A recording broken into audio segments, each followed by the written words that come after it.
Welcome to the Oxford Review video and podcast. Today I'd like to welcome Maya Tamir, and she's in Israel, and she's done a very interesting paper. You've got the briefing about it, how expectations influence how emotions shape behaviour. Can you just take a couple of minutes to introduce yourself and kind of give the listeners a bit of a background to your personal journey so far and something about your academic history and how you got to here in terms of your research interests? Sure. I did my undergraduate degree in psychology and management in Tel Aviv University a long time ago, And then I did my PhD at the University of Illinois in the US. After that, I did a postdoc with James Gross at the University of Stanford, focusing specifically on emotion regulation. I then got a job at Boston College, where I was faculty member for 4 years. And then I moved back to Israel and joined the Hebrew University here. Okay, fantastic.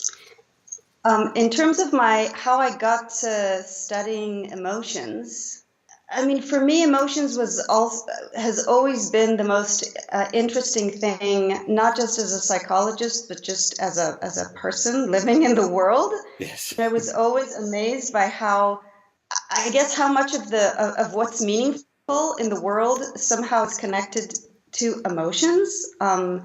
And I wondered how this incredibly powerful thing influences us, what it does, how it does it.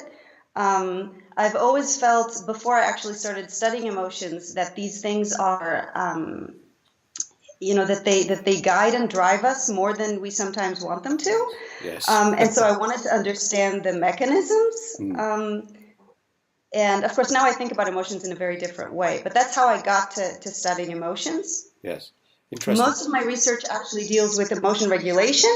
Yep. But I've always been incredibly curious about emotions, the very, very key question of how it works, which brings us here. Yes, brilliant. Yeah, I hadn't realised that you'd actually worked with James Gross. He's a big hero of mine, and he's very prolific in the area of rightly so.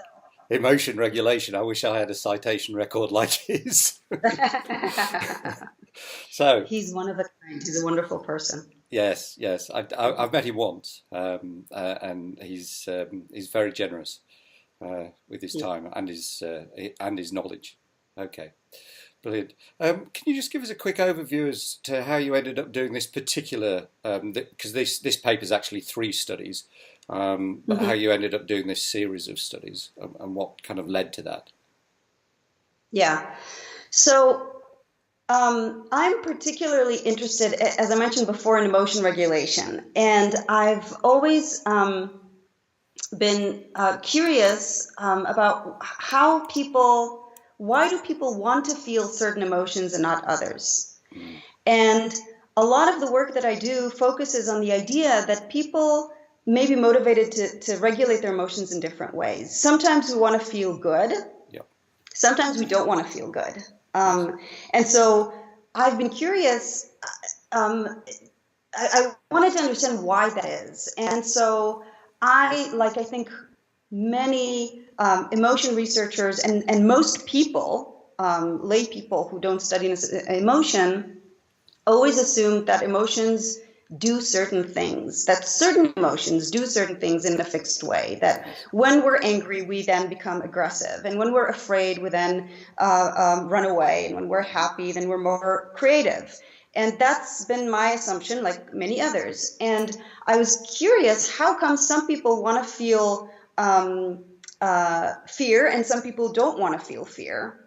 Could it be that some people are just right in knowing which emotions are good and other people are just wrong? They think that some emotion is beneficial to them, but actually it isn't. So then I realized from my research that emotions, that some people want to feel emotions and some people don't want to feel these emotions, and that people seem to benefit from emotions in different ways. And so I wanted to know, could it be that what emotions do is not necessarily fixed? Now, I know because I studied emotion regulation that some people expect emotions to help them, and some people may expect the same emotion to harm them. So some people expect anger to be useful to them in a certain situation, and some people think that anger will be harmful for them. And so I wanted to know, well, let's see if they're right. And what I found when I just looked at the effects of emotions is that these effects are not very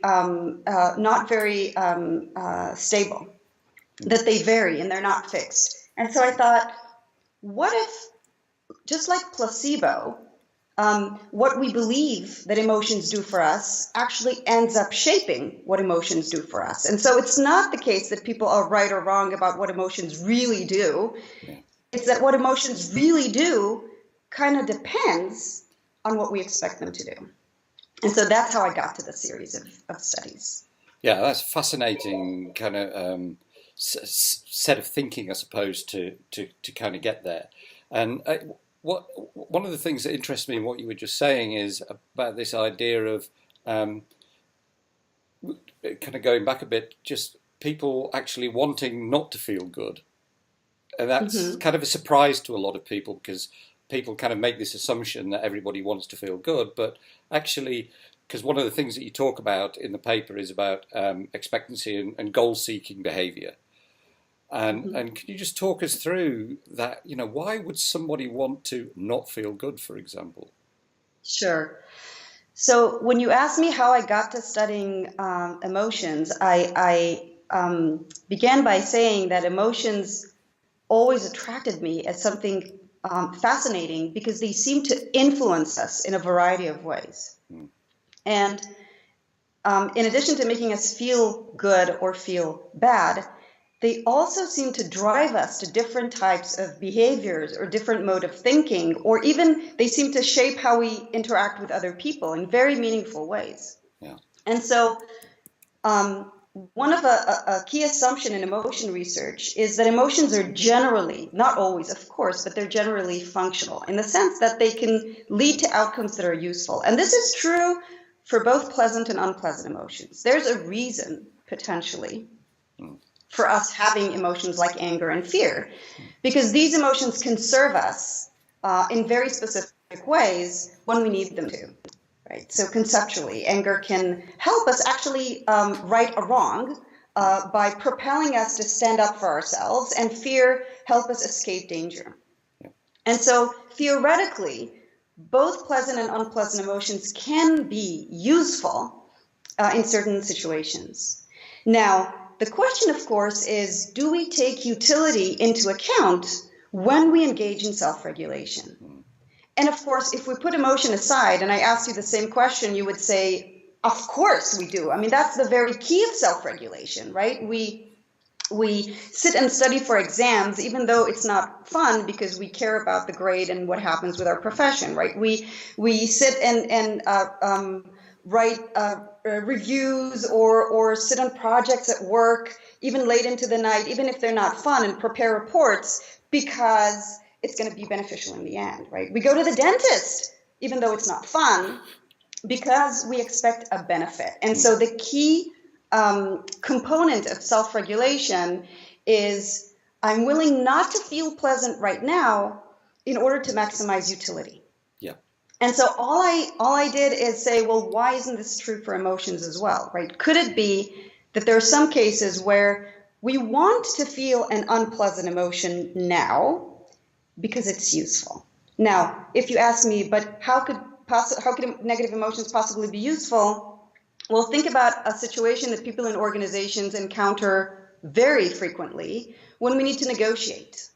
When we need to negotiate a deal, or when we need to negotiate a raise with our boss, do we want to feel very, very calm and pleasant, or do we want to say, hey, there's something here that is rightfully mine, and I need to fight for it? Now, what kind of mental state would be useful for you when you need to fight for something?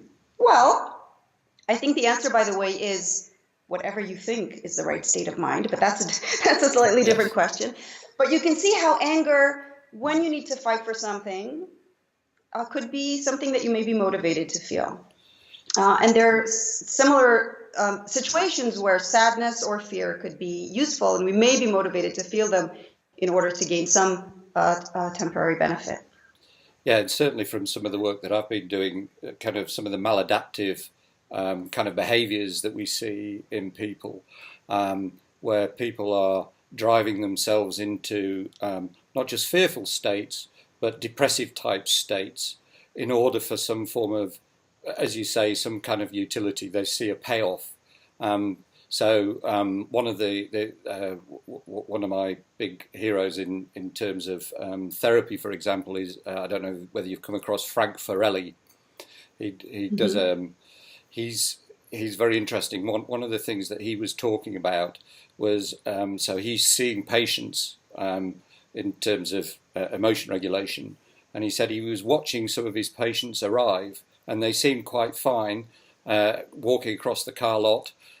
Getting into the building, going up to his room, waiting in the ante room, and it wasn't until they walked into the room suddenly they started to emote, and he started to realise that it was having a utility. They wanted him to believe something in order, and therefore they started to feel that emotion and portray it. Whereas in other sets of circumstances, in other situations, they wouldn't portray it because it wasn't serving some kind of utility. And it kind of feels a bit weird to say that sometimes we kind of put on sadness or something for that kind of utility. But I So we have a beautiful paper and now additional work that's going to come out showing that depressed people want to feel more sad than non-depressed people.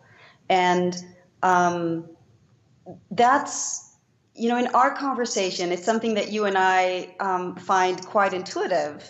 But most people, not only they don't find this intuitive for people who are not depressed, but they find it especially surprising when you think about depressed people, right? Because if there's anyone in the world who should not want to feel sad, it's people who are clinically depressed.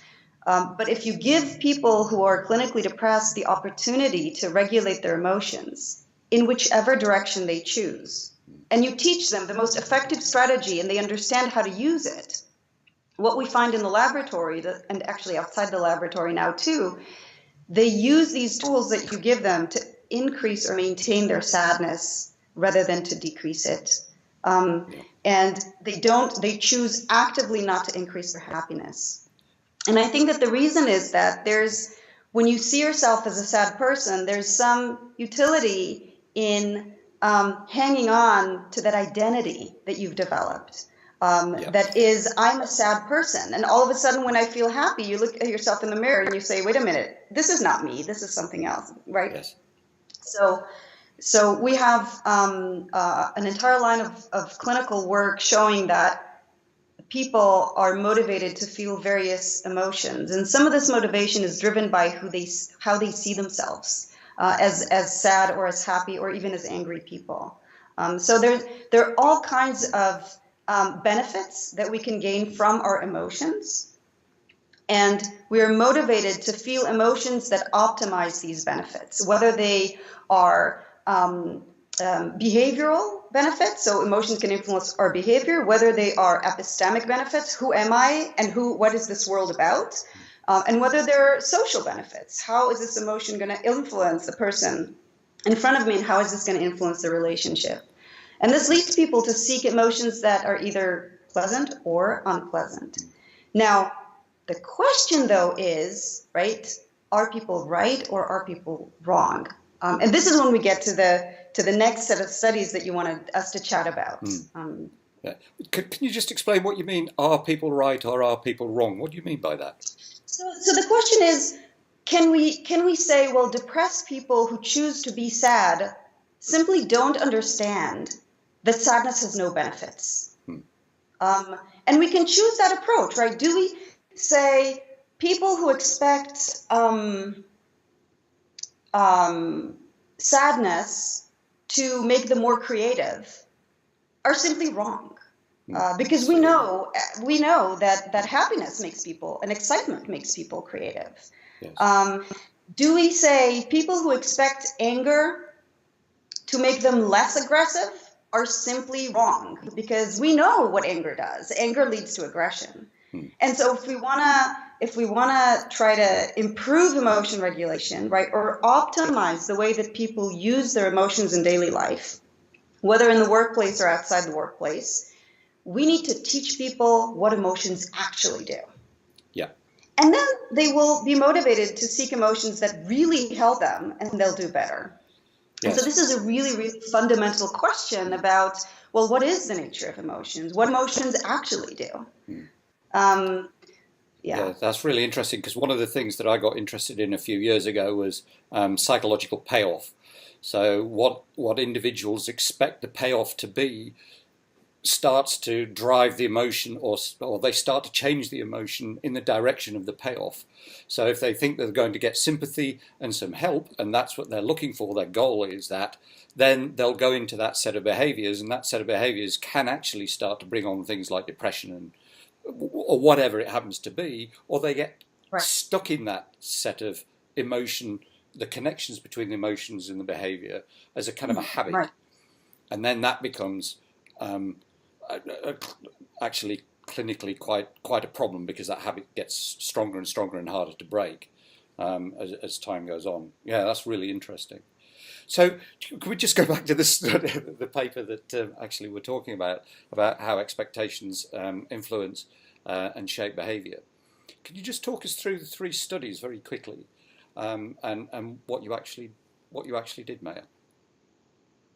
So our key question was, could it be that emotions don't have a one-to-one connection with behavior, but rather that the way that emotions influence behavior is much more complex than that, and that people learn from experience how emotions typically shape behavior, right, in daily life, and they develop these expectations about how emotions are likely to influence behavior. And then once they have an expectation, and by the way, this expectation could come from a variety of sources, like our culture, for example. Once they have that expectation, like many other expectations that influence many other outcomes, this expectation then influences how their emotional experiences actually shape their behavior.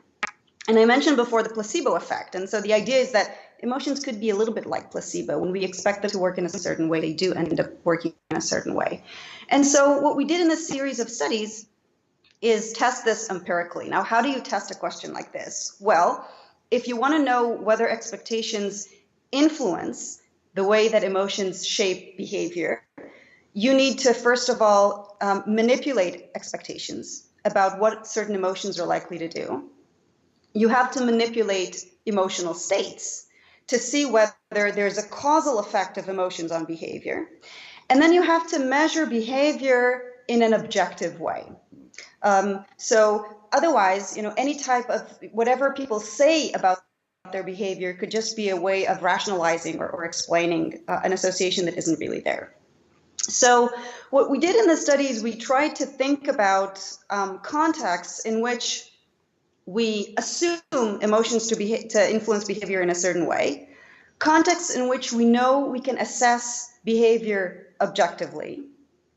And then we manipulated emotions, we manipulated beliefs, and we measured the influence of emotions on subsequent behaviors. So I can give you one example of one of the 3 studies. We all know, obviously, that anger leads to aggression, right? And not only do we all know this, as a culture.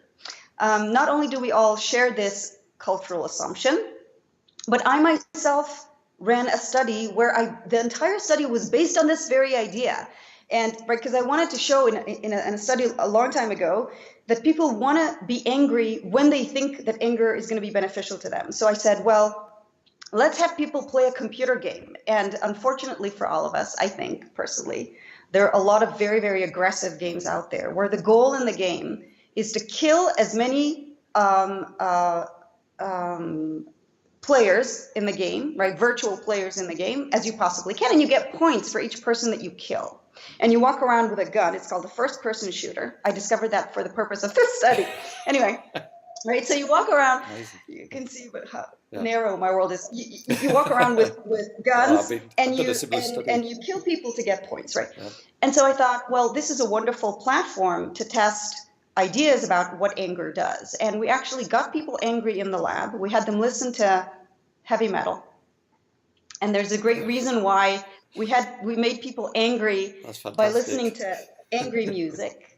We did that because we wanted to make sure that we're not telling them anything about anger, right? We're not using words because words are ideas. And so if we change ideas, we change how people think, but not necessarily how people feel. So we used music that's entirely instrumental. And we got them kind of irritated. And we know this because they told us that that's how they felt. Yeah.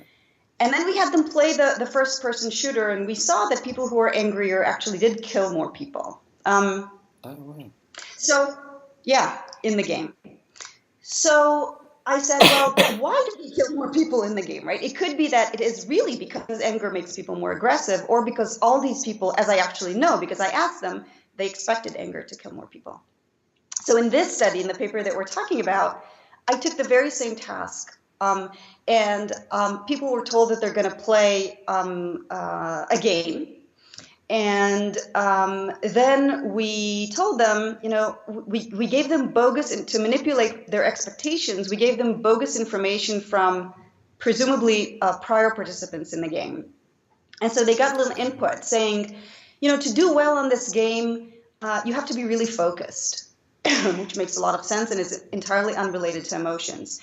But some of these little inputs said something like, I arrived at this game and I was really irritated because of something that happened on the way to the lab, and then I did really well on the task, right? So we gently, right, we insert the idea that anger could be beneficial. And this is basically what we did to make them potentially expect anger to be useful in that task.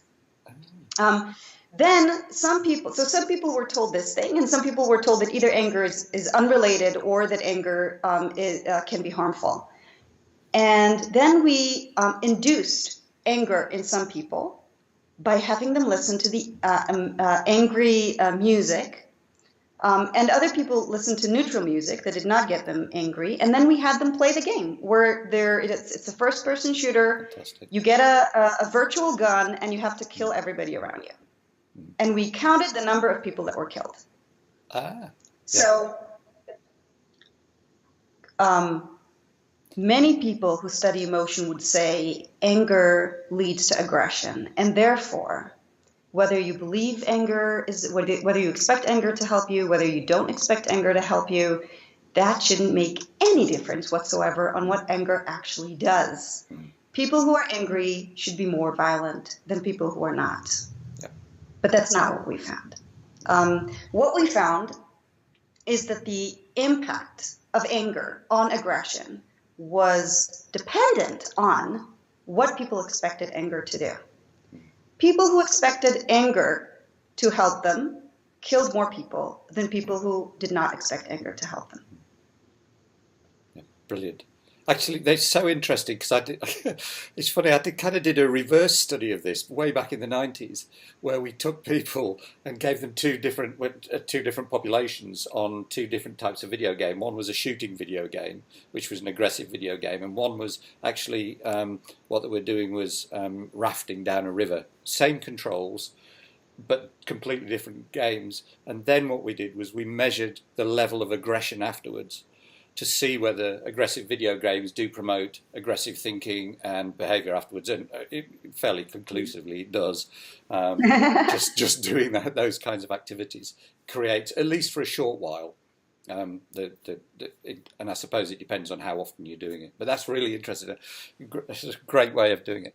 So what can practitioners take away from this in organisations that can help them at a kind of an organisational level, or for their own personal behaviour in terms of kind of regulating their own emotions or understanding what's going on in organisations, Maya? Well, I think perhaps the most important thing to take away from this is to understand that emotions are not these fixed machines, right, that operate in the same predictable way. They're very flexible, and they're very malleable, and they're very dynamic. And they're likely to influence people in the way that people expect them to. And so if you want people to optimize or maximize whatever benefit they gain from their emotions, then maybe one way to do it is, instead of working really hard to change emotions, which is wonderful and important, and I think both you and I share our passion for emotion regulation, it's also incredibly hard to do. So what we can do is we can try to change what people think about their emotions and what people expect from their emotions. And that is something that can help managers and employers and employees use their emotion better if they can try to cultivate beliefs about emotions that are more reasonable. Yeah. And we all have beliefs about emotions that are kind of potentially dangerous. We all believe that happiness is amazing and wonderful and the best thing ever in the world, and especially in some countries, especially in the Western world. And we've developed such a strong belief about the importance and utility of happiness that we start to blame ourselves if we don't feel happy. Yeah. And so people feel bad that they feel only a little happy and not extremely happy. And so that's another example of how our beliefs about emotions may be as important as our emotions themselves. Yes. And so changing these beliefs in a way that is useful, both instrumentally but also psychologically, I think is an important point to take from this research. Yes, yeah, and this whole idea that actually beliefs drive an awful lot of the outcomes that we have, behavioural outcomes, through our emotions is quite critical for people in organisations, and not assuming that an emotion will necessarily lead to a particular outcome. You okay? Have you got some water there? I'm just choking. Oh, to no, death. no, we can't. Don't choke. We need you. Yeah, and I think that's really important for people to understand in organisations. I actually think that there's another aspect in organizations that is especially important in this respect, because organizations are also oftentimes, not always, but often a multicultural setting where people from all kinds of backgrounds come together to do something together.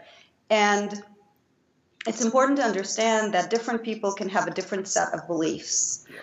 People who come from different cultures or different backgrounds, or people from different ages or different gender, can bring different beliefs to the table. And these beliefs could change how their emotions impact them. Some people in some cultures think that worry is terrible. Other people think that worry is wonderful. And so different people may work better if they're worried or not.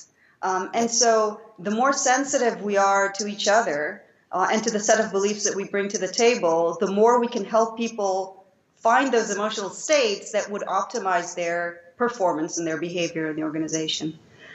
Yeah, and I think that's really important. And this is completely anecdotal. It wasn't part of a study I was doing. It was something that I was kind of just engaged in. I met a guy in Kabul who was probably one of the happiest people I've ever met, even though he had no legs. Both legs had been blown off in a mine explosion. And I was talking to him. I was trying to work out, what his mind frame, what his mindset was, and how he was thinking about things. And as far as he was concerned, Allah had spared him, and therefore there was a reason for this, and he had to go and live the best life that he could. And on the other hand, a week later, I was dealing with somebody who was had post-traumatic stress disorder, who had actually been injured, not the same injuries, not quite as widespread, but the beliefs had actually driven that person down a different line of behaviours, and and sets of emotions that are then cascaded into a very difficult place for the individual. And this idea that actually we can start to control things and regulate our emotions through our beliefs become quite an important part of kind of organizational life, but everyday life. And that actually people have got a lot more control than they think they have. Yeah, so I think there are 2 points to be made that are not exactly the same, right? One is that we can use our beliefs about emotions to regulate our emotions. And I certainly agree with that. If we think about emotions, for example, as something that's fixed and that's beyond our control, we're probably going to be less effective in regulating our emotions, even if it's the same emotion and at the same intensity, than if we believe that emotions are malleable and we can change them. So that's just one example of how beliefs can influence how we regulate our emotions. But the other point, perhaps a corresponding point, is that our beliefs shape not only how we regulate our emotions, but also how emotions themselves operate. Emotions don't operate in fixed ways. Their outcomes depend on our conception of the world. And so if we understand that, then we could be less afraid of emotions that we typically consider to be negative. Yes. Right? We can look at 2 angry people and say, this person, now that I understand their belief, is likely to, destroy this negotiation when they're angry. And that person, now that I understand her belief, could actually, get the best deal possible when she's angry. And I can understand this diversity and I can encourage it without being overly critical, because I understand the beliefs that underlie the connection between emotions and behavior in these different people. Yeah, that's fantastic. That's really good. And can I just ask you, so what are you working on at the moment that you're quite happy to talk about, and the kinds of direction that you're going now?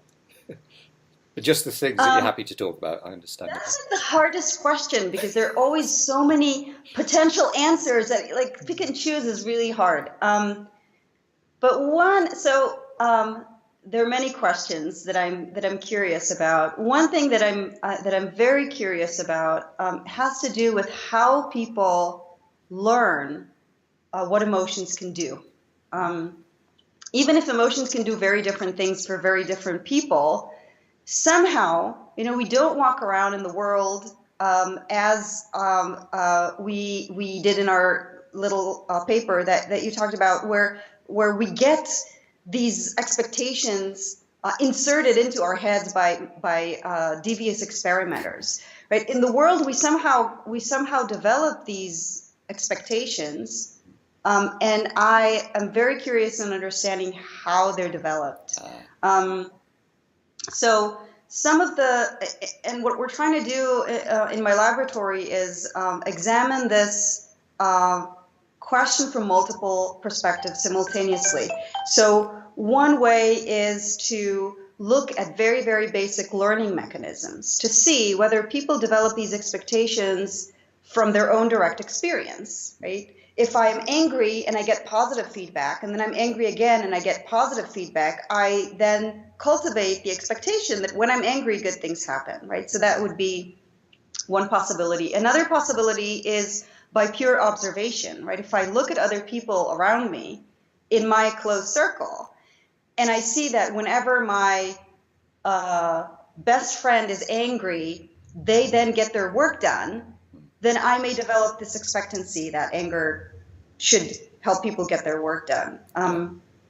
Or maybe, there are not necessarily experimenters, but there are other ways of inserting ideas into our heads. We open the television or we look at YouTube and we get these examples or even quite explicit ideas about what emotions do or don't do. Yeah. Right? There's all kinds of movies. You take your kids to a Disney movie, and in the Disney movie, it says, there's a blue person in your head, and or a red person in your head, and when that person blows up, yep, all hell breaks loose. Okay, so now you've learned that anger leads to aggression. So I'm interested in learning and understanding how we cultivate these beliefs, partly because that will help us understand where these beliefs come from and how we differ from one another and why. And also, if we understand the mechanism, then we can see where it goes wrong. Yes. Because there are beliefs that are very maladaptive. There are people who have developed these beliefs that, sadness is somehow beneficial, not pleasant, but beneficial, or that fear is beneficial, or worry. And so they hold on to their worry, and they don't let go. Because they think that if they worry enough, they will prevent the next disaster from happening to them. And so they become, they are those people with general anxiety disorder. And that's really fascinating. And this whole idea of kind of moving into expectations and where they come from. And I'm expecting, and certainly some of the research that I've seen is kind of a myriad places that expectations kind of end up being embedded in our consciousness, and also unconsciousness, I suppose. That's really interesting, and I look forward to those papers. Thank you. And I know you've got to go in a minute, so I'll cut it here. And thank you very much for spending the time with us. I do appreciate it, and it's a fascinating series of research, and I'd like to kind of keep in touch. We seem to be operating in very similar kind of areas. Thank you so much, and thanks for your interest in our work. That's wonderful. Thanks. Yeah, it's really great. Thank you very much, Maya. You take care and enjoy the rest of your day. You too. Take care. Bye.